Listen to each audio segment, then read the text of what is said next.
Donc l'idée de cette intervention, c'était de partir sur 2-3 choses simples. 1. Jamais les jeunes n'ont eu tant besoin d'autorité. L'idée qu'ils ont besoin de sens, c'était vrai également des autres générations. En revanche, c'est la relation à l'objet, la relation à l'usage. Et l'autorité, c'est pareil. Dans l'entreprise, ils ont besoin de quelqu'un qui leur apprenne des choses et pas forcément ce quelqu'un parce que c'est leur chef. Et à partir de là, on va décliner tout un tas de choses par rapport au management tel qu'on peut l'imaginer, tel qu'on peut le penser. Une des premières choses, c'est que contrairement à ce qu'on peut dire, c'est pas moi qui dis aux jeunes de faire quelque chose qui va posséder la vérité. C'est lui, même si parfois ça peut être difficile à entendre.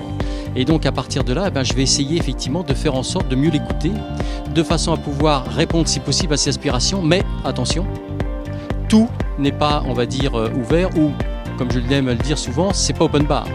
C'est-à-dire que je peux effectivement t'écouter, mais à une condition que tu t'intègres dans un cadre, à une condition que tu respectes des règles. C'est-à-dire que le manager doit retrouver également sa fonction quelque part de verticalité, même s'il est beaucoup plus à l'écoute quelque part. À tel point d'ailleurs que je pense que finalement la vraie révolution ou la vraie transformation, c'est pas tellement la génération Y, eux ils ont évolué naturellement, ce sont les jeunes d'aujourd'hui, pas les jeunes d'hier. Non, la vraie transformation, c'est presque la génération qui répond à la génération Y, c'est-à-dire nous, en quoi effectivement on a radicalement changé par notre capacité d'écoute, notre capacité d'attention par rapport aux jeunes, alors que nos propres chefs quelque part, ce n'était pas forcément dans leur considération à eux à ce moment-là. Voilà un petit peu ce que j'ai raconté, et puis sans doute avec 2-3 petites idées aussi qui traînent ici ou là. L'idée étant assez simple.